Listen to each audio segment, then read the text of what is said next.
Hello friends, मैं मुकेश वर्डवाल एक बार फिर से अपने यूट्यूब चैनल पर आप सबों का हार्दिक स्वागत और अभिनंदन करता हूं। उम्मीद करता हूं कि आप सब स्वस्थ होंगे, कुशल होंगे। और आज के सेशन में हम सब बात करेंगे भारत के संविधान सभा के बारे में, यानी कि उस संविधान सभा के बारे में जिसने भारत के संविधान की रचना की और जिसे 26 जनवरी 1950 ईस्वी को अपनाया गया, जबकि उसे अंगीकृत, अधिनियमित और आत्मार्पित किया गया था 26 नवंबर 1949 ईस्वी को।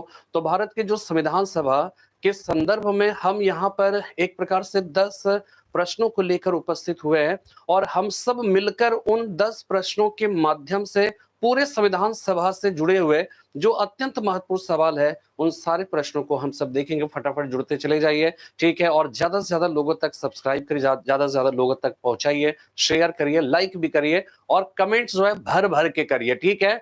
तो चलिए आज के इस सेशन की शुरुआत करते हैं और फटाफट जुड़ते चले जाइए, ठीक है। आज का जो सेशन है, जैसे कि हमने कल के ही क्लास में ये बात बतलाया था कि हम लोग हर दिन जो है वो क्या है कि एक चैप्टर उठाएंगे और उससे जुड़े हुए 10 अति महत्वपूर्ण सवालों को लेकर आएंगे। आप सब उसका जवाब दीजिएगा और फिर इसके बाद जो उसका एनालिसिस होगा, उसकी जो यहाँ पे व्याख्या की जाएगी, उन सारी व्याख्या को ध्यान से सुनना है। और आप इस बात को समझिए कि अगर आपने पहले से पढ़ा हुआ है तो निश्चित रूप से आपका जो है वो रिवीजन होता चला जाएगा। और अगर आपने पहले से नहीं पढ़ा है तो आप ध्यान से सुनिएगा, बहुत सारे नए नए तथ्य आपके सम्मुख उपस्थित होंगे। तो चलिए आज के सेशन की शुरुआत करते हैं। और पटेल जी नमस्कार, गुड आफ्टरनून, ठीक है। तो आप सब रेडी हैं? तो चलिए पहला आज का जो सेशन है उस सेशन का जो पहला सवाल है वो पहला सवाल है कि भारत के लिए संविधान की रचना हेतु संविधान सभा के गठन का विचार सर्वप्रथम किसने प्रस्तुत किया था?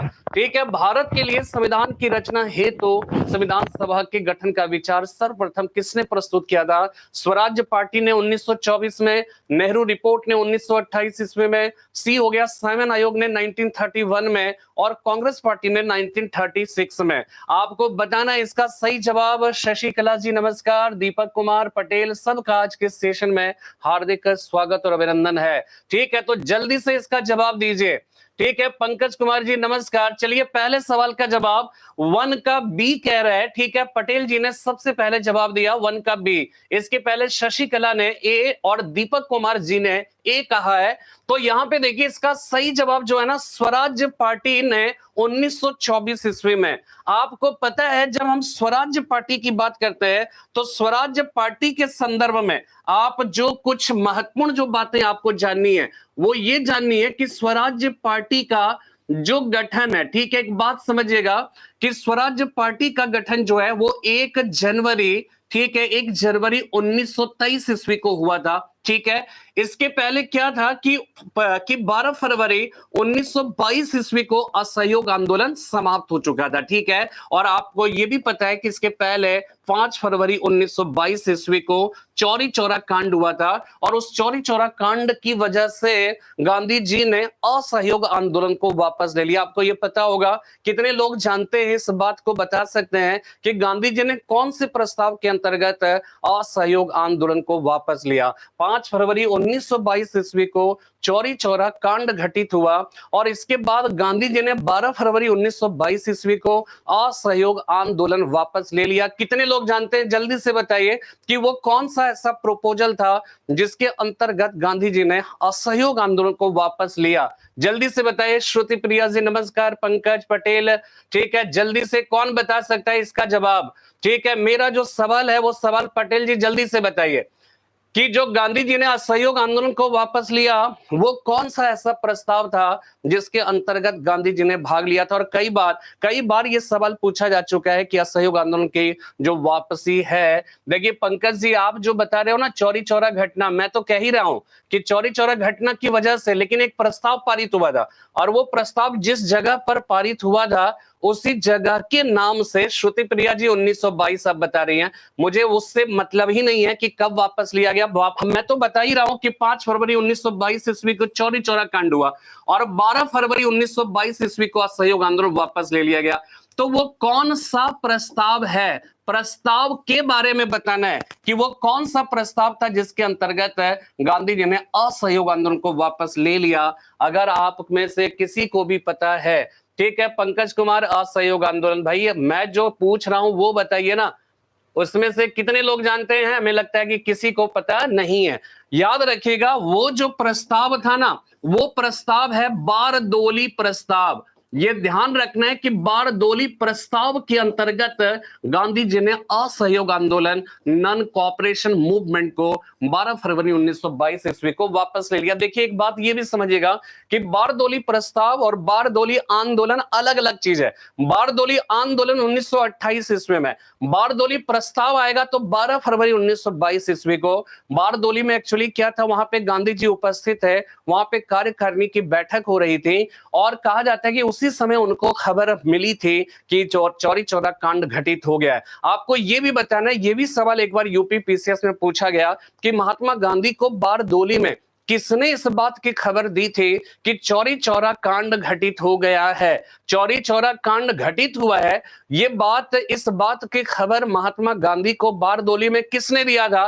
कितने लोग जानते हैं? सर जी याद नहीं आ रहा, हमने बता दिया ना, बारदोली प्रस्ताव। आपको यह बताना है कि गांधी जी को किसने इस बात की खबर दी थी, ठीक है, किसने इस बात की खबर दी थी कि चौरी चौरा कांड घटित हो गया है। तो आप में से कितने लोग जानते हैं इस बात को? जल्दी से बताइए। ठीक है, किसी को पता है क्या? कोई बता सकता है कि महात्मा गांधी को किसने इस बात की खबर दी थी कि चौरी चौरा कांड घटित हो गया है? और जब खबर मिली तो महात्मा गांधी को काफी दुख हुआ और फिर जाकर जो है फिर क्या जाता है, पटेल जी, सरदार पटेल जी नहीं है, ठीक है, सरदार पटेल जी नहीं, महात्मा गांधी के जो पुत्र, जो छोटे पुत्र थे ना, देवदास गांधी, देवदास गांधी ने सर्वप्रथम महात्मा गांधी को इस बात की खबर दी थी कि चौरी चौरा कांड घटित हो चुका है। और तब जाकर गांधी जी ने क्या किया? असहयोग आंदोलन को वापस ले लिया। अब देखिए नेक्स्ट जो सवाल बनता है, नेक्स्ट सवाल ये बनता है कि गांधी जी ने असहयोग आंदोलन को वापस ले लिया, तो असहयोग आंदोलन के जस्ट बाद, ठीक है, जस्ट बाद कौन सा आंदोलन हुआ था? तो इसका सही जवाब हो जाएगा स्वराज्यवादी आंदोलन। ठीक है, स्वराज्यवादी आंदोलन हुआ था असहयोग आंदोलन के तुरंत बाद। और ये स्वराज्यवादी आंदोलन जिस पार्टी के नेतृत्व में चला था उसे स्वराज्य पार्टी कहकर पुकारा गया। और ये ध्यान रखना है कि स्वराज्य पार्टी का कई बातों को लेकर बहुत ही महत्व है राष्ट्रीय आंदोलन के इतिहास में, लेकिन ये पहली ऐसी पार्टी थी जिसने कि 1924 ईस्वी में यह बात स्पष्ट तौर पर कहा था कि भारत के संविधान की रचना के लिए एक संविधान सभा का गठन किया जाना चाहिए। यानी कि संविधान सभा की मांग सर्वप्रथम एक पार्टी के तौर पर जिसने किया था वो स्वराज्य पार्टी हो जाएगा। लेकिन अगर इसके इतिहास को समझे, संविधान सभा के इतिहास को, तो ये ध्यान रखना है कि सबसे पहली बार 1895 में बाल गंगाधर तिलक ने स्वराज विधेयक के माध्यम से सबसे पहली बार ये बात कही थी कि भारत के संविधान की रचना जो है वो क्या है कि अपनी जो है वो क्या है कि अपने लोगों के द्वारा होना चाहिए। सांकेतिक रूप से, स्पष्ट रूप से उन्होंने कह सकते हैं कि संविधान सभा जैसे शब्द का प्रयोग नहीं किया। इसके बाद देखिएगा 1922 ईस्वी में महात्मा गांधी ने भी जो है ये बात कही थी कि भारत का संविधान जो है भारतीयों के द्वारा बनना चाहिए, लेकिन इन दोनों में से किसी ने संविधान सभा की बात नहीं की थी। लेकिन 1924 ईस्वी में स्वराज्य पार्टी ने स्पष्ट तौर पर यह कहा कि भारत के संविधान की रचना के लिए एक संविधान सभा का गठन होना चाहिए। तो संविधान सभा शब्द का या इसके गठन की बात सबसे पहली बार 1924 ईस्वी में स्वराज्य पार्टी ने किया था। इसका सही जवाब ये हो जाएगा यूपीएससी एस्पायरेंट नमस्कार, शशिकला जी, बाल गंगाधर तिलक ने नहीं, है ना, हमने आपको बता दिया। इसका सही जवाब जो होगा देवदास गांधी। देखिए कई महत्वपूर्ण बातों की जानकारी मिली कि नहीं मिली। सबसे पहली चीज क्या है, 5 फरवरी 1922 ईस्वी को चौरी चौरा कांड घटित हुआ, इसकी वजह से गांधी जी को ने असहयोग आंदोलन को वापस ले लिया। लेकिन चौरी चौरा कांड घटित हुआ इस बात की खबर महात्मा गांधी को उनके छोटे पुत्र देवदास गांधी ने दिया। और 12 फरवरी 1922 ईस्वी को गांधी जी ने जिस प्रस्ताव के अंतर्गत असहयोग आंदोलन को वापस लिया वो बारदोली प्रस्ताव हो गया। ये बात भी आपको समझ में आ गई ना, ठीक है। तो बारदोली प्रस्ताव जब आएगा तो 1922, बारदोली आंदोलन की बात आएगी तो 1928, और उसका नेतृत्व सरदार पटेल ने किया था, ठीक है। ये बात आपको समझ में आ गई। तो चलिए नेक्स्ट सवाल पे आते हैं। यहां पे देखिए, तो ये पहला सवाल हो जाएगा, पहले सवाल का जवाब स्वराज पार्टी ने 1924 ईस्वी में, ठीक है। चलिए नेक्स्ट सवाल पे आते हैं। दूसरा सवाल है कि संविधान निर्माण हेतु एक संविधान सभा के गठन की बात ब्रिटिश सरकार ने अपने कौन से एक प्रस्ताव में स्वीकार किया? इस प्रश्न के बारे में थोड़ी सी भूमिका समझ लीजिए कि भारतीयों ने बहुत पहले से ही जो है भारत के संविधान की रचना के लिए संविधान सभा की मांग पहले से ही हो रही थी, ठीक है, लेकिन ब्रिटिश सरकार पर इसका किसी तरह का कोई भी असर पड़ नहीं रहा था। अब आपको यह जवाब देना है कि ब्रिटिश सरकार ने पहली बार अपने कौन से प्रस्ताव में संविधान सभा के भारतीयों की मांग को स्वीकार कर लिया था। आपको बताना है, पहला है लिन-लिथगो प्रस्ताव, दूसरा है क्रिप्स प्रस्ताव, तीसरा है वेबल योजना और चौथा हो जाएगा कैबिनेट मिशन। तो आपको बताना है कि दूसरे नंबर प्रश्न का जवाब कौन बताएगा? यूपीएससी एस्पायरेंट जो है वो बता रहे हैं क्रिप्स मिशन 1942, पटेल कह रहे हैं 1942 में। ठीक है, और लोग भी बताना चाहते हैं, देखिए फटाफट जुड़ते चले जाइए और ज्यादा से ज्यादा लोगों तक शेयर करिए, कम से कम एक मित्र को जरूर जोड़िए।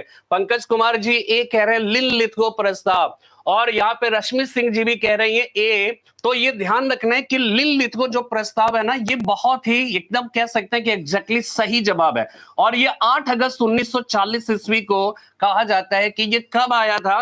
तो आपको पता है, अब इसको देखिए ध्यान से समझिएगा इस पूरे कॉन्सेप्ट को, ठीक है। तो देखिए 1 सितंबर 1939 ईस्वी को आपको पता है कि सेकेंड वर्ल्ड वॉर की शुरुआत हो गई।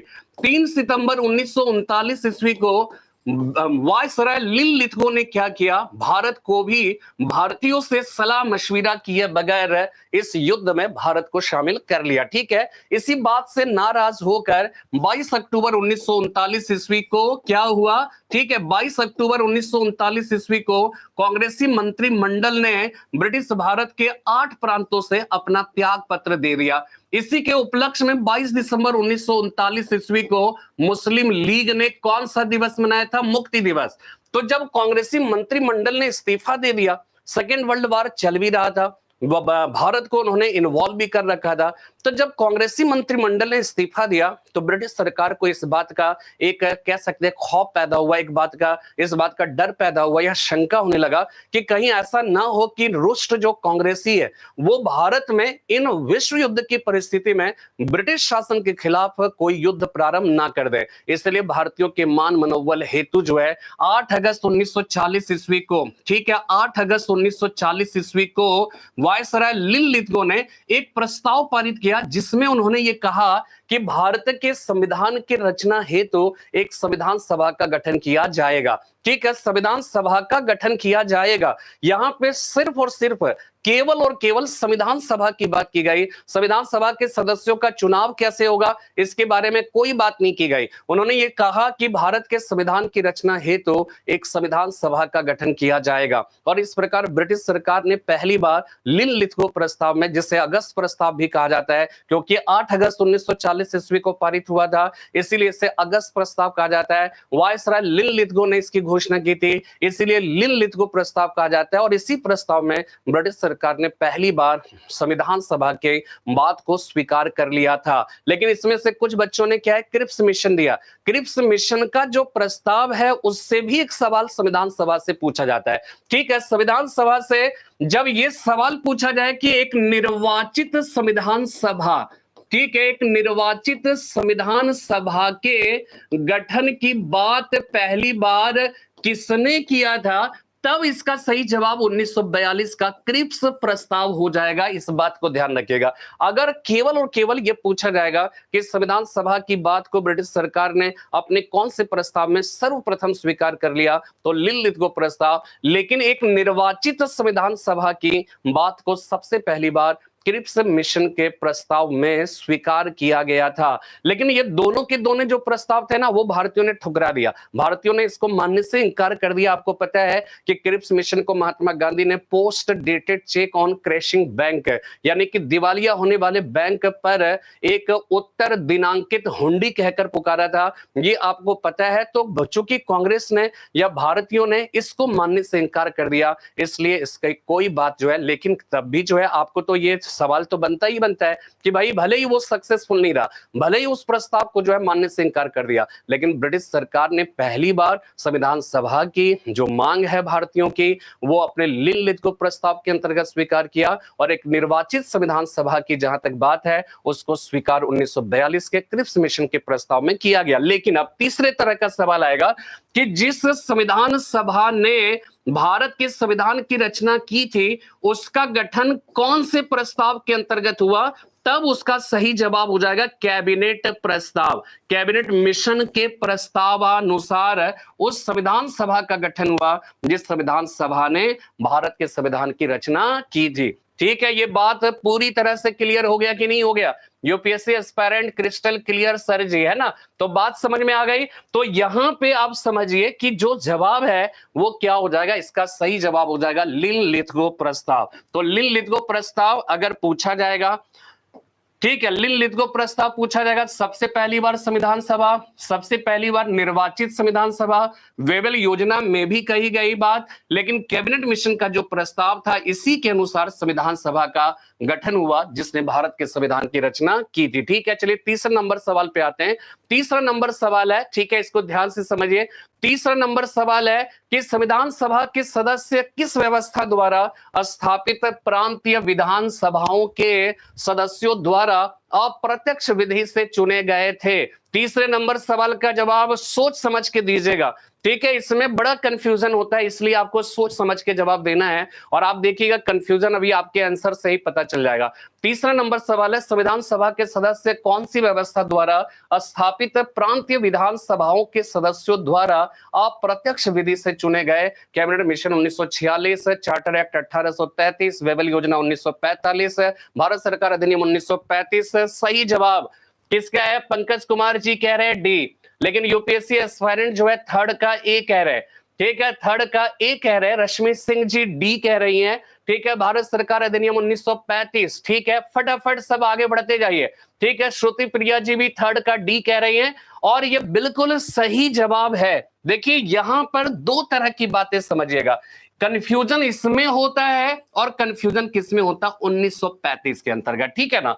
अब देखिए, जब आपसे ये सवाल पूछा जाए कि जिस संविधान सभा ने, ठीक है, जिस संविधान सभा ने भारत के संविधान की रचना की थी, उस संविधान सभा का गठन किसके प्रावधानों के अंतर्गत हुआ था? 1946 के कैबिनेट मिशन के प्रावधानों के अंतर्गत। लेकिन संविधान सभा के जो सदस्य थे ना, उन सदस्यों को भारत के लोगों ने डायरेक्ट अपने सार्वभौम वयस्क मताधिकार का प्रयोग करके नहीं चुना था। संविधान सभा के जो सदस्य थे, the members of Constituent Assembly were not directly elected by the citizen of India नहीं था। ठीक है, बल्कि वो इनडायरेक्टली इलेक्टेड थे। और वो इनडायरेक्टली कैसे इलेक्टेड थे?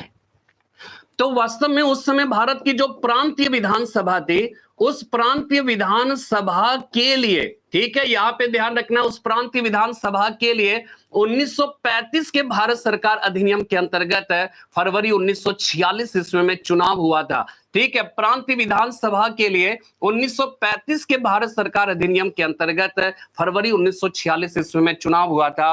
और इसके जो चयनित सदस्य थे ना, निर्वाचित जो सदस्य थे, उन लोगों ने मिलकर संविधान सभा के सदस्यों का चुनाव किया। यानी कि जब सवाल यह आएगा कि संविधान सभा के सदस्यों का चुनाव किस अधिनियम के अंतर्गत चयनित या निर्वाचित प्रांतीय विधानसभा के सदस्यों ने किया था, इसका सही जवाब हो जाएगा 1935 के भारत सरकार अधिनियम के अंतर्गत। फिर से एक बार समझिएगा, जब आपसे यह सवाल पूछा जाए कि जिस संविधान सभा ने भारत के संविधान की रचना की थी, उसका गठन किसके प्रावधानों के अंतर्गत हुआ था, वो हो जाएगा 1946 के कैबिनेट मिशन के प्रावधानों के अंतर्गत। लेकिन यहां पे पूछा जा रहा है संविधान सभा के सदस्य किस व्यवस्था द्वारा स्थापित प्रांतीय विधानसभा के सदस्यों, तो ये व्यवस्था द्वारा 1935 के भारत सरकार अधिनियम के अंतर्गत फरवरी 1946 में पहले प्रांतीय विधानसभा के सदस्यों का चुनाव हुआ, फिर प्रांतीय विधानसभा के सदस्यों ने मिलकर संविधान सभा की रचना की। जस्ट लाइक आप इसको ऐसे समझिए कि जो राज्यसभा के सदस्य होते हैं, वो राज्यसभा के सदस्य किनके द्वारा चुने जाते हैं? क्या वो लोकसभा के सदस्यों की तरह directly elected by the citizen of India होते हैं? नहीं होते। तो राज्यसभा के सदस्य प्रांतीय विधानसभा के सदस्य मिलकर चुनते हैं। तो प्रांतीय विधानसभा का पहले चुनाव होता है और प्रांतीय विधानसभा के निर्वाचित जो सदस्य होते हैं वो राज्यसभा के सदस्यों को चुनते हैं। तो आप समझ लीजिए, राज्यसभा बराबर संविधान सभा और प्रांतीय विधानसभा बराबर आज के प्रांतों की विधानसभा। तो प्रांतीय विधानसभा के सदस्य जो है 1935 के भारत सरकार अधिनियम के अंतर्गत directly elected by the common people of India था। लेकिन प्रांतीय विधानसभा the elected members of provincial legislative assembly were elected the members of constituent assembly, and thus you can say the members of constituent assembly were not directly elected by the common people, है ना। तो यहां पर इसका सही जवाब भारत सरकार अधिनियम 1935 हो जाएगा। यहां तक किसी को कोई दिक्कत है? ठीक है, किसी तरह की कोई दिक्कत नहीं है। लाइक का बटन भी दबाते जाइए। विवेक जी नमस्कार, ठीक है। तो पंकज कुमार, सभी ऑनलाइन मित्रों आंसर दिया कीजिए, गलत हो या सही हो। ठीक है, सही बात है, पार्टिसिपेट तो करना चाहिए ना। और आप लोग पार्टिसिपेट कर रहे हो और पहले से ही मालूम होता है ना कि हाँ ये जो है टॉपिक है, कल का जो टॉपिक होगा ना वो टॉपिक होगा प्रीएम्बल। तो आप लोग अभी से ही नोट कर लीजिए और आप लोग कल जो है प्रीएम्बल का पूरा रिवीजन करके आइएगा। तो और 10 सवाल के माध्यम से मैं खुद भी रिवीजन कराऊंगा, पहले आपसे हम जवाब चाहेंगे। ठीक है, चलिए नेक्स्ट जो है चौथे नंबर सवाल पे आते हैं। चौथा नंबर सवाल है, संविधान सभा में प्रत्येक प्रांत व देशी रियासत को अपनी जनसंख्या के अनुपात में स्थान दिए गए थे। कितने लाख की आबादी पर एक सदस्य को नियुक्त किया जाना था? आपको बताना है कि संविधान सभा के जो सदस्य थे उन सदस्यों को प्रांत और देशी रियासतों की अपनी जनसंख्या के अनुपात में स्थान दिए गए थे। कितने लाख की आबादी पर एक सदस्य को नियुक्त किया जाना था? 1 लाख, 5 लाख, 10 लाख, 15 लाख? आपको बताना है इसका सही जवाब। रश्मि सिंह जी सी कह रही हैं, ठीक है। विवेक सी, श्रुति प्रिया जी सी, शशिकला सी, ठीक है। रश्मि सिंह और पटेल जी कह रहे हैं 10 लाख, ठीक है। चलिए ये सही जवाब है कि प्रति 10 लाख की आबादी पर एक सदस्य को संविधान सभा में चुना जाना था। आपको ये बताना है कि 1946 ईस्वी में जब कैबिनेट मिशन के सदस्यों का तब प्रति 10 लाख की आबादी पर एक सदस्य का चुनाव होना था, उस समय हिंदुस्तान की आबादी कितनी थी? कितने लोग बता सकते हैं? अगर मैं आपसे ये कहूं कि 1946 में the population of India was, मतलब कितना था, कितने जो है पॉपुलेशन था, आपको बताना 1946 में। कौन लोग बता सकते हैं? कितने लोग ऐसे हैं जो ये बतला सकते हैं कि 1946 में भारत की जो आबादी थी, भारत का जो पॉपुलेशन था, लमसम बताइए कि कितनी रही होगी? कितने लोग जानते हैं? पंकज कुमार बोल रहे 40 लाख लगभग। अच्छा, 40 लाख में प्रति 10 लाख की आबादी, आप पंकज 40 लाख बोल रहे हो ना, तो प्रति 10 लाख की आबादी पर एक सदस्य। तो क्या संविधान सभा में 4 ही सदस्य थे क्या? क्या संविधान सभा में 4 ही सदस्य थे? ठीक है, देखिए रश्मि सिंह जी ने बिल्कुल सही जवाब दिया, 38 करोड़ 90 लाख। 38 करोड़ 90 लाख। अब देखिए इसका जवाब कैसे होगा भाई। आपको पता है ना कि संविधान सभा के कुल सदस्यों की संख्या कितनी होनी थी? 389 होनी थी ना। और 389 जो होना था वो उसमें से 292 ब्रिटिश भारत के प्रांतों से, 93 जो होना था देशी रियासत से, और 4 सदस्य जो होना था वो चीफ कमिश्नरी प्रांत से होने थे। ठीक है, चीफ कमिश्नरी प्रांत से। और इस तरह से टोटल जो सदस्यों की संख्या थी वो 389 थी। और क्या कह रहे हैं कि प्रति 10 लाख की आबादी पर एक सदस्य को लिया जाना था। तो 389 सदस्य जो है, इसको अगर 10 लाख से मल्टीप्लाई कर दो तो आप देखेंगे कि 38 करोड़ 90 लाख की आबादी थी। लमसम 39 करोड़ की आबादी उस समय हिंदुस्तान की थी। ये बात आपको ध्यान में रखना है। यूपीएससी एस्पायरेंट जी समझ में आ गया? ठीक है, पंकज कुमार जी समझ में आ गया कि नहीं? ये किस तरह का, कितना इंटेलिजेंट वाला सवाल था। चलिए एक सवाल का और जवाब दीजिए कि ये 292 सदस्य यानी 389 मेंबर्स में 292 सदस्य तो ब्रिटिश भारत के प्रांतों से आने थे। देशी रियासतों के सदस्य जो है 93 होने थे। ठीक है, और 4 चीफ कमिश्नरी प्रांत से आना था। आपको ये बताना है कि जो 4 चीफ कमिश्नरी प्रांत थे, ये भी सवाल पूछा जाता है कि 4 चीफ कमिश्नरी प्रांत में निम्नलिखित में से कौन शामिल नहीं था। आपको बताना है कि वो 4 चीफ कमिश्नरी प्रांत का नाम क्या था? कितने लोग बता सकते हैं? जल्दी से बताइए, 4 चीफ कमिश्नरी प्रांत से 4 सदस्य को लिया जाना था, वो 4 चीफ कमिश्नरी प्रांत का नाम क्या था? कितने लोग बता सकते हैं? अगर जल्दी से आप संभव हो सके तो जल्दी से बताइए, कितने लोग बता सकते हैं? ठीक है, जल्दी से। मैंने सवाल इसलिए किया, कुर्ग कर्नाटका, यूपीएससी एस्पायरेंट बता रहे कुर्ग कर्नाटका। अभी कोशिश करो अपने से जवाब देने का। मैं आपको एक ऐसा कोडिंग बताऊंगा ना कि आपको जीवन भर के लिए, हमेशा हमेशा के लिए याद हो जाएगा। जल्दी से बताइए, कौन बता सकता है? और याद नहीं आ रहा है। रश्मि सिंह जी कह रहे हैं दिल्ली, कुर्ग, अजमेर, बलूचिस्तान। ठीक है, रश्मि सिंह जी ने इसका सही जवाब दिया, दिल्ली, कुर्ग। ठीक है, आप देखिए इसका सही जवाब क्या होगा। इसको याद करने का तरीका देखिए, जब आप पढ़ते हो ना, कोई भी चीज जब आप पढ़ते हैं, आप वहां पे रुक के पढ़िए, उपन्यास की तरह, कहानी की तरह पढ़ते हुए मत निकल जाओ। कोई भी विषय जब आप पढ़ते हो ना, आप रुक रुक के पढ़िए, ठहर ठहर के पढ़िए, और इस तरह से पढ़ो मानो कि आप अगर पहले से ही आप मस्तिष्क में इस धारणा के साथ अगर आप पढ़ाई करते हो कि हमें एक बार पढ़ना है और लंबे समय तक याद रखना है, तो आपको थोड़ा रुक रुक कर पढ़ना होगा, महसूस कर करके पढ़ना होगा। आपको कुछ कोडिंग बनाने होंगे, कुछ बातें बतानी होगी, कुछ तरीका अपनाना पड़ेगा जिससे लंबे समय तक वो याद रहे। आप याद रखिएगा, अगर 4 चीफ कमिश्नरी प्रांत की बात आएगी तो कोडिंग याद रखिएगा, ABCD। ठीक है, ABCD। अब देखिए कितना सरल हो गया, ABCD के नाम से। A4 हो गया अजमेर मेरवाड़ा। ठीक है, अजमेर मेरवाड़ा पहला हो गया, अजमेर मेरवाड़ा। ठीक है, दूसरा हो जाएगा, ध्यान रखिएगा कि दूसरा B से हो गया ब्रिटिश बलूचिस्तान। दूसरा है ब्रिटिश बलूचिस्तान। ठीक है, बलूचिस्तान भी याद रखिएगा तो चल जाएगा, ब्रिटिश बलूचिस्तान। C4 हो गया कुर्ग, COORG। और D से हो गया दिल्ली, दिल्ली। ठीक है, ये 4 चीफ कमिश्नरी प्रांत था, ABCD। Ajmer Merwara, A4 Ajmer Merwara, B4 British Balochistan, C4 Coorg, और D4 हो गया दिल्ली। समझ में बात आ रही है? याद आ गया है कि नहीं? ABCD कोडिंग अच्छा है कि नहीं? ठीक है ना विवेक, आपको समझ में आ रही है मेरी बात, है ना? कितना इंपॉर्टेंट क्लास है ना, तो आपको कितनी सारी बातों की जानकारी मिल रही है। तो ABCD हो गया। चलिए, मेरा एक सवाल है, आपको यह बताना है कि 389 मेंबर्स हमने आपको बताया ना, आपको यह बताना है कि वो जो 389 सदस्य थे, 389 मेंबर्स जो थे, उस 389 मेंबर्स में से कितने सदस्यों का चुनाव होना था? कितने लोग बता सकते हैं? जल्दी से बताइए। 389 मेंबर्स जो है वो क्या था? संविधान सभा के सदस्य थे 389।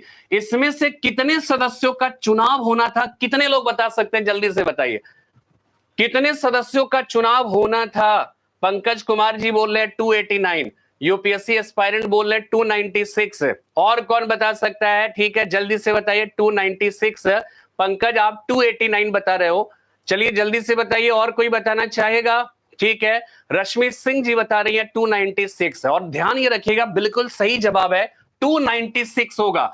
क्यों? 292 इसमें से 389 में आपको क्या है, 292 मेंबर्स ब्रिटिश भारत के प्रांत से थे, और 93 मेंबर्स प्रिंसली स्टेट से, और 4 सदस्य जो है वो था ABCD से, यानी कि चीफ कमिश्नरी प्रांत से। जो देशी रियासत के सदस्य थे ना, इसका इलेक्शन नहीं होना था। इलेक्शन 292 और +4 यानी कि 292 +4 बराबर 296, 296 सदस्य का चुनाव जो है वो क्या है कि होना था, चुनाव होना था। बाकी 93 members was not elected, were not elected. ठीक है, बल्कि जो है ये रिप्रेजेंटेटिव होते हैं किनके? देशी रियासतों के। ठीक है, बात यहां तक समझ में आ गई। चलिए वापस हम लोग आते हैं अपनी सवाल पे। 5वां नंबर सवाल है, 5वां नंबर सवाल है कि संविधान सभा में कौन से प्रांत का प्रतिनिधित्व सबसे अधिक था? संविधान सभा में कौन से प्रांत का रिप्रेजेंटेशन सबसे अधिक था? बंगाल, चेन्नई, मुंबई, संयुक्त प्रांत। यानी कि आपको यह बताना है कि निम्नलिखित में से सबसे ज्यादा सदस्य कहां से लिए गए थे? वो कौन सा ऐसा प्रांत था जहां पे सबसे ज्यादा सदस्य लिए गए थे? डी जो है संयुक्त प्रांत बता रहे, यूपीएससी एस्पायरेंट संयुक्त प्रांत बता रहे। यूपीएससी एस्पायरेंट 5 का डी, पंकज कुमार संयुक्त प्रांत बता रहे हैं, और ये बिल्कुल सही जवाब है। यहां पर देखिए, आपको मैं कुछ बात बता रहा हूं कि एक 55 हो गया, इसके बाद 49 हो गया, 55 49, इसके बाद 36 हो गया, ठीक है, 36 हो गया, 55 49 36, इसके बाद 21 हो गया, इसके बाद 19 हो गया, ठीक है। तो 55 सदस्य सबसे ज्यादा यूनाइटेड प्रोविंस से आना था। यूपी आप समझ लो, आज का यूपी उत्तर प्रदेश, उस समय भी यूपी ही था लेकिन यूनाइटेड प्रोविंस कहलाता था। तो सबसे ज्यादा 55 सदस्य जो है वो कहां से आना था? यूनाइटेड प्रोविंस से। 49 मेंबर्स जो है इसके बाद कहां से आना था? मद्रास से, ठीक है, मद्रास से। इसके बाद 36 जो मेंबर्स है ये कहां से आना था? बिहार से। और 21 मेंबर्स इसके बाद कहां से आना था? बंबई से, ठीक है, ये कहां से आना था? बंबई से। 19 मेंबर्स इसके बाद जो है ये कहां से आना था? ये बंगाल से आना था, या पश्चिम बंगाल, बंगाल कहिए, ठीक है, उस समय बंगाली था। तो सबसे ज्यादा सदस्य यूनाइटेड प्रोविंस से 55 हो गया, 49 सदस्य मद्रास से, इसके बाद 36 मेंबर्स बिहार से, 21 मेंबर्स बंबई से, और 19 मेंबर्स जो है वेस्ट बंगाल या बंगाल से आना था। तो आपको क्या होगा, कभी कभार क्रम से सजाने भी आ सकता है, या फिर ये भी सवाल पूछा जा सकता है यूनाइटेड प्रोविंस के बाद सबसे ज्यादा सदस्य कौन से प्रांत से संविधान सभा में लिया गया था? इसका सही जवाब मद्रास हो जाएगा। तो 55 49 36 21 19 इधर हो गया यूनाइटेड प्रोविंस, मद्रास, बिहार, बंबई और वेस्ट बंगाल। अगर आपसे यह सवाल पूछा जाए कि देशी रियासतों में सबसे ज्यादा 7 सदस्य कहां से लिए जाने थे, कितने लोग बता सकते हैं? संविधान सभा में देशी रियासतों में सबसे ज्यादा 7 सदस्य कहां से लिए जाने थे? कितने लोग बता सकते हैं? जल्दी से बताइए फटाफट। और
हेलो हेलो, देखिए अभी आवाज आई?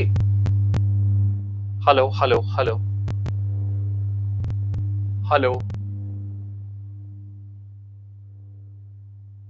आवाज आ रही है विवेक? आवाज आ रही है ना? अब सही है, ओके ओके ओके, चलिए चलिए, वॉइस क्लियर है ना? चलिए चलिए, ओ कुछ ठीक है। चलिए अब यहाँ पे देखिए, हमने आपको ये बताया कि हैदराबाद देशी रियासत एक ऐसा रियासत था जो जिसके सदस्य ने भाग नहीं लिया, ठीक है, यहां तक क्लियर हो गया। चलिए छठे नंबर सवाल पे आते हैं। छठा नंबर सवाल है कि बाबा साहब अंबेडकर का संविधान सभा में निर्वाचन कौन से प्रांत से हुआ था? पश्चिम बंगाल से, मुंबई प्रेसिडेंसी से, संयुक्त प्रांत से, पंजाब से। ठीक है, आपको बताना है कि बाबा साहब अंबेडकर का संविधान सभा में निर्वाचन कौन से प्रांत से हुआ था? पश्चिम बंगाल से, मुंबई प्रेसिडेंसी से, संयुक्त प्रांत से, पंजाब से। जल्दी से बताइए। 6 का B, Mumbai Presidency. UPSC aspirant B, Pankaj Kumar B कह रहे हैं, ठीक है। और बी इसका सही जवाब है। लेकिन इसके बारे में आपको पता होना चाहिए कि जो बाबा साहब अंबेडकर का संविधान सभा में जो चुनाव था ना, वो बड़े ही नाटकीय ढंग से हुआ था, बड़े ही ड्रामेटिक अंदाज में हुआ था। और कैसे हुआ था आपको ये पता होगा कि बाबा साहब अंबेडकर ने 1942 ईस्वी में एक पार्टी का गठन किया था जिसे शेड्यूल्ड कास्ट फेडरेशन कहा गया। ये 1942 ईस्वी में भारत छोड़ो आंदोलन के समय में बाबा साहब अंबेडकर ने इसका गठन किया था। कौन सी पार्टी? Scheduled caste federation. जब 1946 में जब इलेक्शन होने लगा संविधान सभा का, तो बंबई प्रांत से, ठीक है, बंबई प्रांत से बाबा साहब अंबेडकर ने शेड्यूल्ड कास्ट फेडरेशन से जो है चुनाव लड़ा, लेकिन बाबा साहब अंबेडकर हार गए थे। इस बात को ध्यान रखिएगा। देखिए, ध्यान ये रखना है कि शेड्यूल्ड कास्ट फेडरेशन की जो पार्टी थी उनकी, उसी पार्टी से वो चुनाव सबसे पहले लड़े 1946 ईस्वी में संविधान सभा के लिए।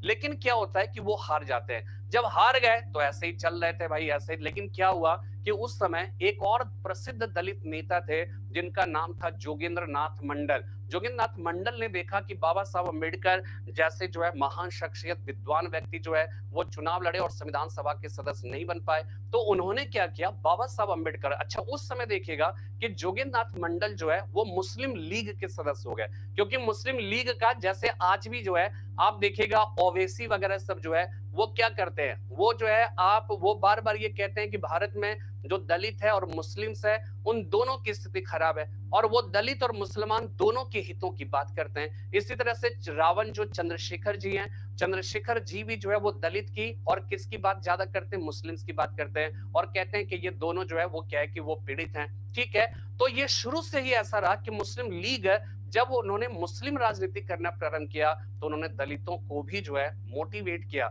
और उस दलित के मोटिवेशन की वजह से क्या हुआ, जोगेंद्र नाथ मंडल ये इस बात को उन्होंने महसूस किया, या उनको ये लगा कि अगर हिंदुस्तान आजाद हो गया, अगर भारत का संविधान बनेगा, तो इसमें सवर्णों का जो है वो क्या मेजॉरिटी रहेगा, और सवर्ण लोग अपने हितों की बात करेंगे और दलित जातियों का हित को नजरअंदाज कर देंगे। इसीलिए क्या है कि मुस्लिम लीग और मोहम्मद अली जिन्ना का जो आह्वान था, उस आह्वान में उसके मकड़ जाल में ये फंस गए और जोगेंद्र नाथ मंडल मुस्लिम लीग के सदस्य हो गए। तो जब बाबा साहब अंबेडकर चुनाव लड़े और हार जब गए, तो जोगेंद्र नाथ मंडल थे, उन्होंने कहा कि आओ तुम जो है, आपको जो है मैं जो है वो मुस्लिम लीग की तरफ से संविधान सभा का सदस्य बनाता हूं। तो बाबा साहब अंबेडकर चले गए, और वहां पर क्या हुआ कि जैसुर खुलना, ध्यान रखिएगा, जैसुर खुलना नामक स्थान से, जो आज बांग्लादेश में है, उस समय बंगाल में हुआ करता था, जैसुर खुलना से बाबा साहब अंबेडकर मुस्लिम लीग के सदस्य जो है वो क्या है कि चुन लिए गए। ठीक है, जोगेंद्र नाथ मंडल के प्रयासों से बाबा साहब अंबेडकर जब अपनी पार्टी से चुनाव लड़े और मुंबई से हार गए, तो उन्होंने क्या किया, मुस्लिम लीग की तरफ से जोगेंद्र नाथ मंडल के आह्वान पर जैसुर खुलना से चुनाव लड़े, और वहां से वो क्या हो गए, जीत गए, और इस तरह से वो संविधान सभा के सदस्य बन गए। इसी बीच 1947 में हिंदुस्तान का विभाजन हो गया, और आपको पता है कि पूर्वी बंगाल भी जो है उसका विभाजन हो गया, और पूर्वी बंगाल का जब विभाजन हो गया वो पाकिस्तान में शुरू में चल गया, और अब जो है 1971 से वो बांग्लादेश था। ठीक है, तो यहाँ पे ये कहा जाता है कि जैसुर खुलना, जैसे 1947 में हिंदुस्तान का विभाजन हुआ, जैसुर खुलना ये पाकिस्तान में चला गया, यानी कि पूर्वी बंगाल में चला गया, और बाबा साहब अंबेडकर कुछ समय के लिए पाकिस्तान के संविधान सभा के सदस्य बन गए। तो जब सब लोग जाने लगे, जोगेंद्र नाथ मंडल भी जाने लगे पाकिस्तान, उनको लगा कि नहीं, पाकिस्तान, मोहम्मद अली जिन्ना ने कहा था कि पाकिस्तान ना सिर्फ मुसलमानों के लिए बल्कि दलित जातियों के लिए भी, जो कि शोषित जाति है, उनके लिए भी सुरक्षित जगह होगा, और इसलिए जोगेंद्र नाथ मंडल जो है यहाँ से पाकिस्तान जाने लगे, और बाबा साहब अंबेडकर से कहा कि भाई अब तुम भी चलो, अब वहीं पे हमारा और हम सब मुसलमान और दलित जातियों का हित जो है वो पाकिस्तान में ही सुरक्षित है। लेकिन बाबा साहब अंबेडकर थोड़ा सा जो है यहाँ पे ठिठक गए, यहाँ पे दिल से नहीं, यहाँ पे दिमाग से काम लिया। उन्होंने कहा कि नहीं, मुस्लिम लीग जब तक हिंदुस्तान का हिस्सा थी, ठीक है, हिंदुस्तान में के अंदर हमने मुस्लिम लीग का सदस्य बनना स्वीकार कर लिया, लेकिन अब विभाजन जब हो रहा है तो मैं हिंदुस्तान को छोड़कर नहीं जाऊंगा। और एक प्रकार से फिर से क्या हुआ कि जैसुर खुलना के पाकिस्तान में चले जाने की वजह से बाबा साहब अम्बेडकर फिर से एक बार संविधान सभा की सदस्यता से वंचित हो गए। तो यहीं पे क्या होता है कि BN राव जो है ना, जो संविधान सभा के सलाहकार थे, इस बार इनकी नजर बाबा साहब अम्बेडकर पे पड़ी और इनको ये लगा कि नहीं, इतने ग्रेट पर्सनैलिटी, इतने इंटेलेक्चुअल व्यक्ति का संविधान सभा में होना बहुत जरूरी है और तभी हम बेहतर संविधान की रचना कर सकते हैं। तो BN राव ने क्या किया, उस समय संविधान सभा के अध्यक्ष कौन थे, डॉक्टर राजेंद्र प्रसाद से बात किया और उसके बाद बंबई से उत्तरी मुंबई से कांग्रेस की तरफ से वो क्या है कि चुन लिए गए संविधान सभा के सदस्य, यानी कि फाइनली जब वो चुने गए तो वो कांग्रेस के सदस्य के रूप में उत्तरी मुंबई से संविधान सभा के सदस्य चुने गए। लेकिन सबसे पहले शेड्यूल्ड कास्ट फेडरेशन अपनी पार्टी से 1946 में चुनाव लड़े, मुंबई से चुनाव लड़े, हार गए। इसके बाद मुस्लिम लीग की तरफ से वो क्या है कि चुनाव लड़े और जैसुर खुलना से जीत गए। लास्ट में कांग्रेस से लड़े, उत्तरी मुंबई से चुनाव जीत गए। ठीक है ना, इंपॉर्टेंट जो है सर, वॉइस बढ़ा लीजिए प्लीज, वॉइस बढ़ा लूं, वॉइस को कैसे बढ़ा लिया जाए? देखिए आवाज अब क्लियर आ रही है, ठीक है, मेरी बात आपको समझ में आ गई ना? तो आपने देखा कितना इंपॉर्टेंट सवाल है ना। ठीक है, चलिए नेक्स्ट जो है सवाल पे आते हैं।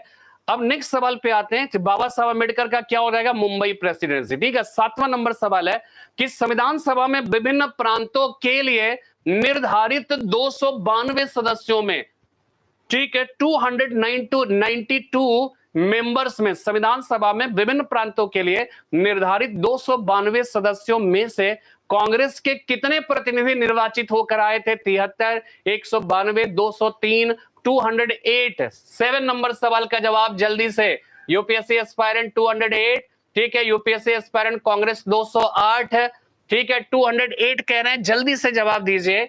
ठीक है, और 208 जो है विवेक जी भी कह रहे हैं बी और शशिकला जी कह रहे हैं डी। ठीक है, 208 जो है शशिकला जी डी, 208 विवेक जी बी कह रहे हैं, गलत जवाब है।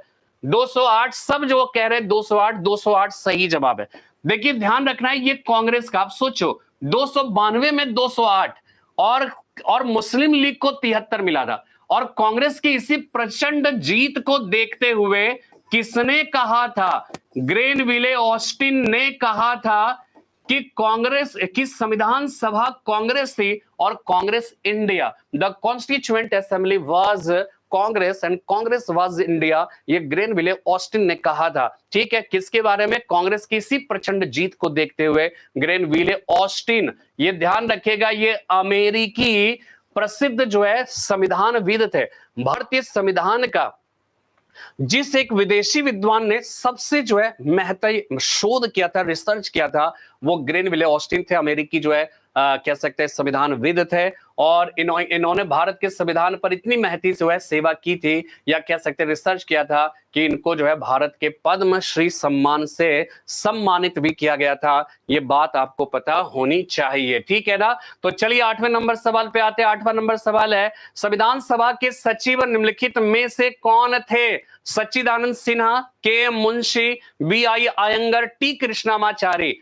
सवाल देख लीजिए, संविधान सभा के सचिव, secretary of Constituent Assembly, who was the secretary of Constituent Assembly? A Sachchidanand Sinha, B KM Munshi, C BI Ayyangar, D हो जाएगा T कृष्णामाचारी। 8वें नंबर सवाल का जवाब जल्दी से बताइए, कौन इसका सही जवाब दे सकता है? संविधान सभा का सचिव पूछ रहा हूं, पहली बात तो ये ध्यान रखिएगा, मैं सलाहकार नहीं पूछ रहा हूं, मैं एडवाइजर नहीं पूछ रहा हूं, मैं पूछ रहा हूं संविधान सभा के सचिव कौन थे? सच्चिदानंद सिन्हा, KM मुंशी, BI अयंगर, ठीक है, T कृष्णामाचारी। यूपीएससी एस्पायरेंट 8 का C, ठीक है, C कह रहे हैं, पटेल जी कह रहे हैं D, और श्रुति प्रिया जी A कह रहे हैं। अरे श्रुति जी आप बताइए, सच्चिदानंद सिन्हा तो वो तो अस्थायी अध्यक्ष थे ना, यहाँ पे सचिव पूछा जा रहा है। और यूपीएससी एस्पायरेंट एकदम बिल्कुल सही जवाब, BI अयंगर, इसका सही जवाब होगा BI अयंगर, सचिव ये हो गया, इस चीज को ध्यान रखिएगा, ठीक है। देखिए ध्यान रखना है कि संविधान सभा के, इसके बारे में भी मैं कॉन्सेप्ट क्लियर कर दे रहा हूं, ठीक है। देखिए संविधान सभा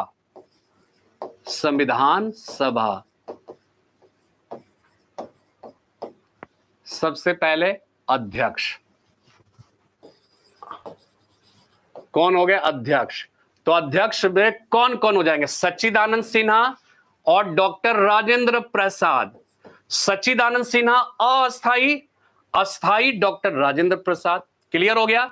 इसके बाद उपाध्यक्ष की बात आएगी तो प्रथम उपाध्यक्ष, अस्थाई उपाध्यक्ष ए के एंथनी, ए के एंथनी, ठीक है, नहीं ए के एंथनी नहीं, फ्रैंक एंथनी, फ्रैंक एंथनी, ठीक है, फ्रैंक एंथनी, ये थे अस्थाई उपाध्यक्ष। ठीक है, ध्यान ये रखना है कि जैसे सच्चिदानंद सिन्हा अस्थाई अध्यक्ष थे, उसी तरह से फ्रैंक एंथनी अस्थाई उपाध्यक्ष थे।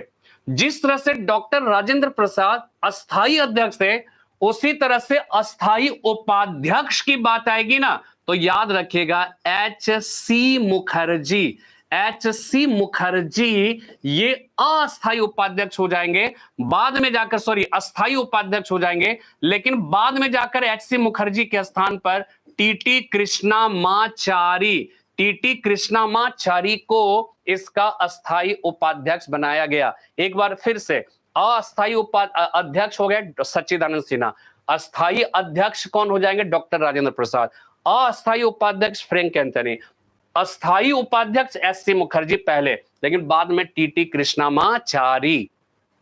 क्लियर हो गया? टीटी कृष्णामाचारी जो है ये हो जाएंगे। इसके बाद आ जाएगा परामर्शदाता, तो ये आप सब जानते हो और कई बार सवाल है, बी एन राव। और इसके बाद आएगा संविधान सभा के सचिव की बात आएगी तो वी आई अयंगर, वी आई अयंगर। ये सवाल जो है क्या है कि पूछा जाता है, ये हमने आपको बताया। ठीक है, तो चलिए फिर वापस आते हैं, तो वी आई अयंगर हो गया। 9वें नंबर सवाल पे आते हैं। 9वां नंबर सवाल है कि संविधान पांडुलेखन समिति का निम्न में से कौन सदस्य नहीं थे? ठीक है, जो ड्राफ्टिंग कमेटी था ना, उस ड्राफ्टिंग कमेटी में टोटल 7 मेंबर थे, अध्यक्ष सहित है। तो आपको यह बताना है कि उसमें कौन सदस्य नहीं थे।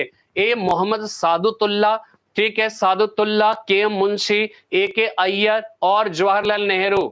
ठीक है, यूपीएससी एस्पिरेंट। सर एक बात बता दीजिए please, H C Mukherjee and S C Mukherjee क्या थे प्लीज? एच सी मुखर्जी और एस सी मुखर्जी, ठीक है, एस सी मुखर्जी नहीं। देखिए यूपीएससी एस्पिरेंट जो भी अपना नाम एक बार बता दीजिएगा, तो नाम बताए यूपीएससी एस्पिरेंट, मुझे समझ में नहीं आता है, ठीक है ना।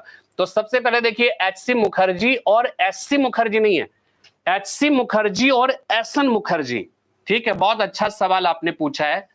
ठीक है, ये हो गया एच सी मुखर्जी, एक हो गया S N Mukherjee, S N Mukherjee, और दूसरा है H C Mukherjee, H C Mukherjee. तो देखिए ध्यान ये रखना है कि संविधान सभा में क्या था ना, संविधान सभा में एंग्लो इंडियन, ये भी सवाल आता है, एंग्लो इंडियन का प्रतिनिधित्व किसने किया, पारसियों का प्रतिनिधित्व किसने किया, क्रिश्चियंस के प्रतिनिधित्व किसने किया, इस तरह के सवाल जो है पूछे जाते हैं। मैं आपको बता रहा हूं याद करने का तरीका। एंग्लो इंडियन का प्रतिनिधित्व किसने किया? Anglo Anthony, Anglo Anthony, Frank Anthony ने एंग्लो इंडियन का प्रतिनिधित्व किया था संविधान सभा में। फिर सवाल आएगा कि क्रिश्चियंस का प्रतिनिधित्व किसने किया? सी फॉर क्रिश्चियन, और H C Mukherjee, H C Mukherjee, C है ना, तो सी का मतलब होता है क्रिश्चियन, यानी क्रिश्चियन का रिप्रेजेंटेशन एच सी मुखर्जी ने किया। फिर सवाल आएगा पारसियों का नेतृत्व किसने किया? तो पी फॉर पारसी और P for H P Modi, H P Modi, H P Modi में पी है ना, यानी कि वो पारसी का नेतृत्व करेंगे। एच सी मुखर्जी में सी है ना, इसका मतलब वो क्रिश्चियन का नेतृत्व करेंगे। फ्रैंक एंथनी, एंथनी है ना, ए है ना, तो एंग्लो इंडियन का रिप्रेजेंटेशन करेंगे। तो यहां पर इस बात को ध्यान में रखिएगा अमित चौधरी जी, ठीक है। तो अमित जी यहां पे आप समझे, एच सी मुखर्जी संविधान सभा में क्या थे कि वो क्रिश्चियंस को रिप्रेजेंट कर रहे थे। जब एहसन मुखर्जी की बात आएगी तो ये ध्यान रखिएगा कि हुआ क्या था, जब 26 नवंबर 1900, हम लोग सामान्य तौर पे क्या कहते हैं, भारतीय संविधान के पिता किनको कहते हैं, बाबा साहब अंबेडकर को।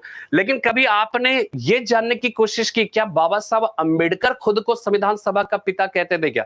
और कोई व्यक्ति खुद से कहेगा भी कैसे? लेकिन बाबा साहब अंबेडकर ने जब 26 नवंबर 1949 को हमारे देश के संविधान को अंगीकृत, अधिनियमित और आत्मार्पित जब किया जाना था, तो उसके एक दिन पहले 25 नवंबर को बाबा साहब अंबेडकर ने एक इतिहास प्रसिद्ध भाषण दिया था, एक स्पीच दिया था। और उस स्पीच में उन्होंने ये स्पष्ट तौर पे कहा कि लोग कहते हैं कि जो है कि मैंने जो है, यानी कि हमने भारत के संविधान की रचना की, लेकिन भारत के संविधान की रचना में जिस दो व्यक्ति ने सबसे महत्वपूर्ण भूमिका अदा की, उसमें से उन्होंने सबसे पहला नाम लिया था बीएन राव का, बेनेगल नरसिंह राव का। और बेनेगल नरसिंह राव का कंट्रीब्यूशन क्या है, उनका योगदान क्या है, उनको क्यों बाबा साहब अंबेडकर ने सर कहकर उपाधि दिया, सर कहकर पुकारा और कहा कि मेरे से ज्यादा इनकी भूमिका महत्वपूर्ण है संविधान की रचना के लिए। क्यों? ऐसा इसलिए कि अक्सर आप सुनते होंगे कि नीति निर्देशक तत्व आयरलैंड से लिया गया, मौलिक अधिकार अमेरिका से लिया गया, संविधान संशोधन दक्षिण अफ्रीका से लिया गया, आपातकालीन उपबंध जर्मनी से लिया गया। तमाम तरह के इस तरह के प्रश्न आते हैं, सब जानते हैं। लेकिन सबसे बड़ा सवाल यही है कि कौन ऐसा व्यक्ति था जिसने इन सारे देशों में जाकर वहां के लोगों से, वहां के विद्वानों से मुलाकात की, वहां के संविधान को पढ़ा और भारत की परिस्थितियों में उसके जो जो प्रावधान जो लागू हो सकते थे, प्रासंगिक थे, उन सब को लेकर आए। तो याद रखिएगा वो थे बीएन राव। और बीएन राव ने ही सबसे पहली बार क्या ना कि भारत के संविधान की रचना के पहले ही उन्होंने एक कच्ची रूपरेखा तैयार कर ली थी। और जिस ड्राफ्टिंग कमेटी का गठन हुआ था ना, वो ड्राफ्टिंग कमेटी के जो कह सकते हैं कि ड्राफ्टिंग कमेटी जिस पर विचार कर रहा था ना, वो बीएन राव के द्वारा तैयार भारत के संविधान की जो कच्ची रूपरेखा थी, उसी रूपरेखा पर विचार विमर्श प्रारूप समिति करता था। और उसके बाद फिर वो संविधान सभा को रिकमेंड करता था, संविधान सभा में उसमें बहस होता था और उसके बाद जाकर फिर क्या होता था, उसको स्वीकार और अस्वीकार करने की बात होती थी। तो यहाँ पे ये चीज जान लीजिएगा, एक नाम उन्होंने बीएन राव का दिया। तो कितना बड़ा मतलब जो है उनका कंट्रीब्यूशन था, बाबा साहब अंबेडकर ने बात को रिकॉग्नाइज किया।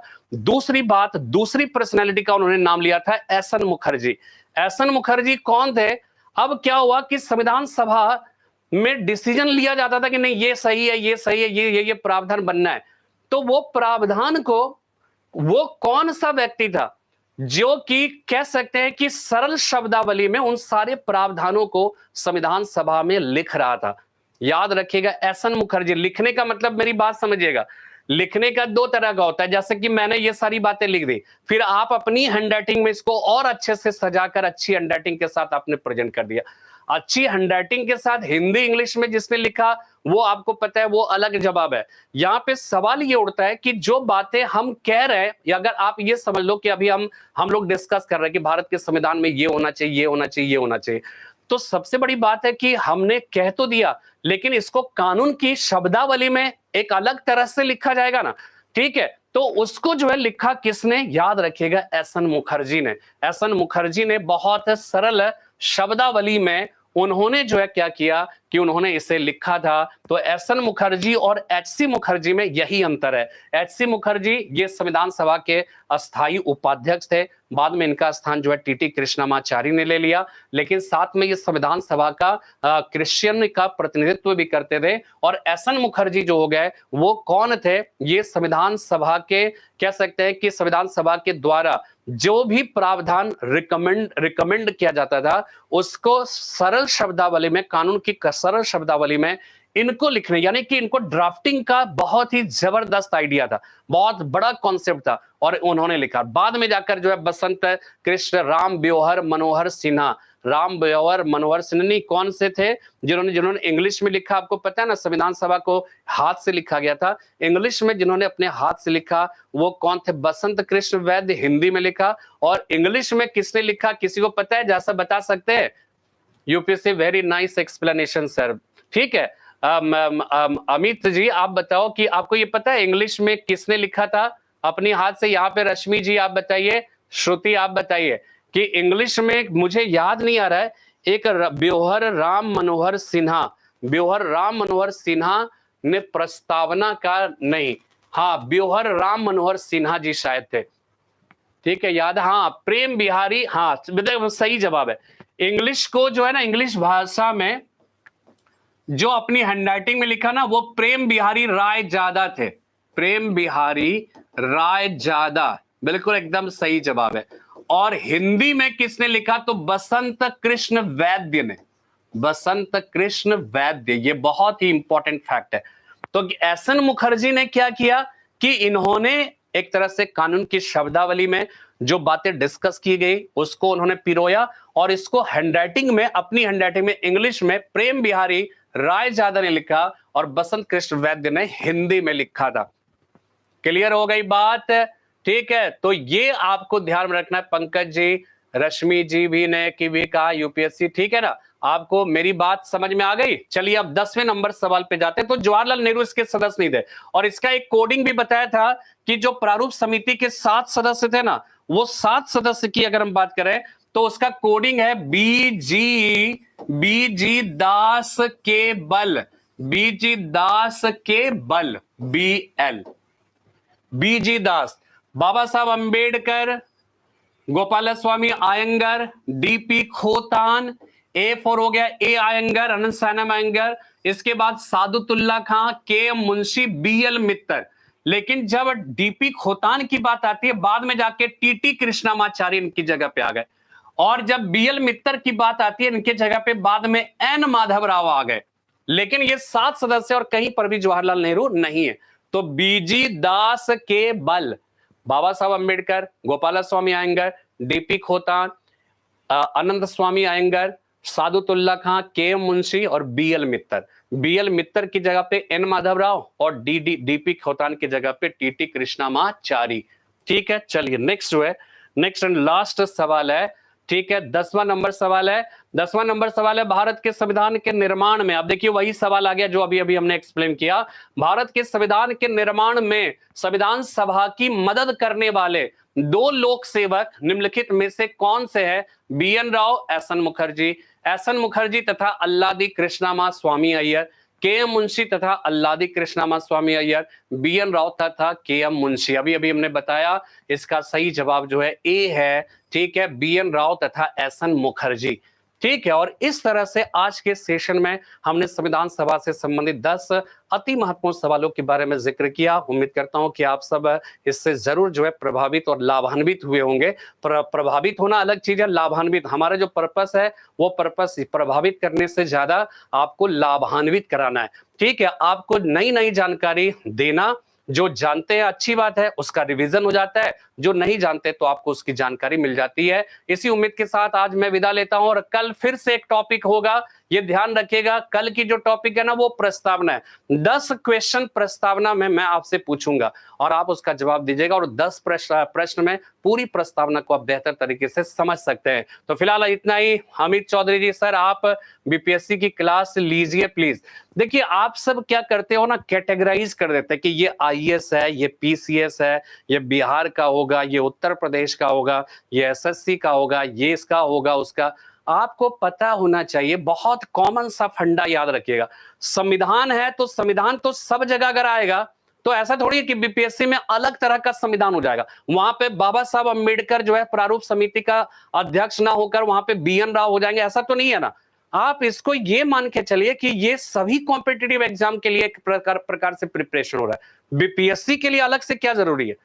ठीक है, कि हम ये कह दें बीपीएससी, यहां पे लिख देंगे बीपीएससी, तो बीपीएससी में भी यही बात होगी। यूपीएससी की बात करेंगे तो भी यही बात आएगी, यूपी पीसीएस की बात करेंगे तो भी ये बात आएगी। इतनी छोटी सी बात आप समझ नहीं पाते हो कि आपको एक अलग से मतलब बीपीएससी के लिए अलग करा रहे, ये बीपीएससी भी है, एसएससी भी चल जाएगा, आपका आईएएस में भी चल जाएगा, आपका यूपी पीसीएस, राजस्थान, जहां एमपी पीसीएस, हरियाणा, जो भी है सब जगह आप जितने भी तरह का एग्जाम देते हैं सब जगह के लिए उपयोगी है। हाँ, ये हो सकता है कि एसएससी में इतना डेप्थ में नहीं पूछा जाएगा, लेकिन क्या पूछा तो जाता है ना सवाल, तो वहां पर कहीं पर भी हिस्ट्री है, सब जगह समान रहेगा। सब जगह जो है संविधान है तो संविधान सब जगह समान रहेगा। प्रश्नों के तरीके में थोड़ा सा अंतर हो जाएगा, कहीं कुछ ज्यादा डेप्थ में पूछा जाएगा, कहीं कुछ कम डेप्थ में पूछा जाएगा। Rashmi Singh ji, thank you so much sir, very nice session. Pankaj Kumar, आप जैसा कोई नहीं गुरुजी, मोटिवेशन सुना दीजिए। सब सुनते रहते हैं, अब इसको स्पेशली अलग से सर एनसीईआरटी पूछता है, बिल्कुल पूछता है। एनसीईआरटी को आप पूछने और नहीं पूछ, मान लीजिए नहीं भी पूछता ना, तब भी एनसीईआरटी पढ़िए, और पूछता ही पूछता है। क्यों? क्योंकि एनसीईआरटी एक बेस है, आपको एक समझ पैदा करता है किसी भी विषय का। एनसीईआरटी अगर पढ़ लीजिए, उसको समझ लीजिए, तो आप समझ जाइए कि आप बहुत ही मतलब एक फाउंडेशन आपका वहां पे बन जाता है। तो फिलहाल आज इतना ही, फिर मिलते हैं कल। बहुत बहुत धन्यवाद आप सबने हमारे क्लास को अटेंड किया, सुना, अपना वक्त दिया, कीमती वक्त दिया, इसके लिए थैंक यू सो मच। कल फिर से आप अपना 1 घंटे का समय लेकर आइएगा, हमारे लिए, अपने लिए नहीं, है ना, अपने लिए। अगर आपको लगता है कि नहीं ये हमारे लिए भी फायदेमंद है, तो आप जरूर आइएगा। ठीक है, चलिए, थैंक यू।